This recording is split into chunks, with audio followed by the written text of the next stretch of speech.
जय हो छठी मैया।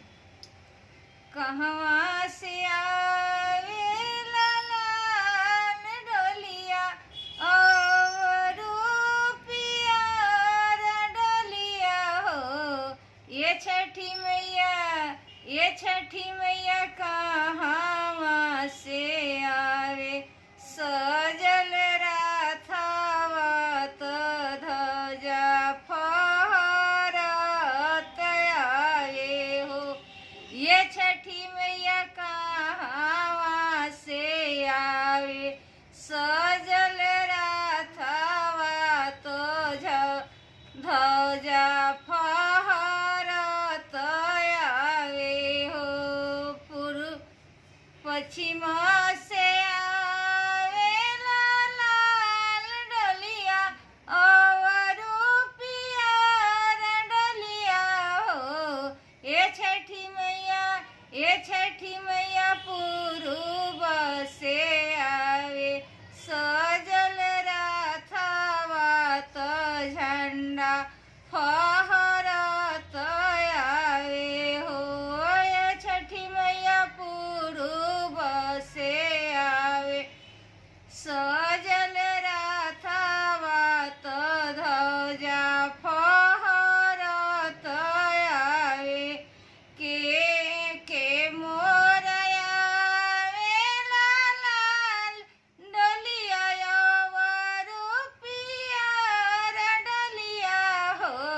ये छठी मैया के मोरया सजल राथावा तो झंडा फहरत आवे ध्वजा फहरत आवे। देवी लोग आवे लाल डोलिया और पियर डोलिया हो। ये छठी मैया रथवा से आवे ले आदित देव ध्वजा फहरत आवे हो। ये छठी मैया रथ चढ़ी आवे ले आदित मल ध्वजा फहरत आवे हो।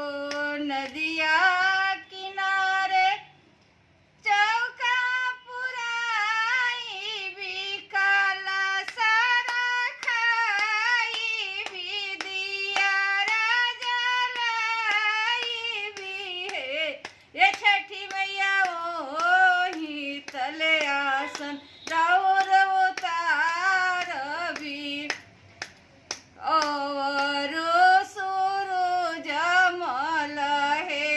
ये छठी मैया वही तले है सजल राथावा तो ध्वजा फहरत है हो।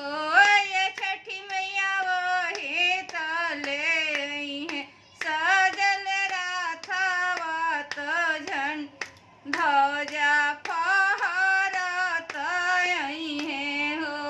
काले मना ई देवी लोग काले सूरज मल हो।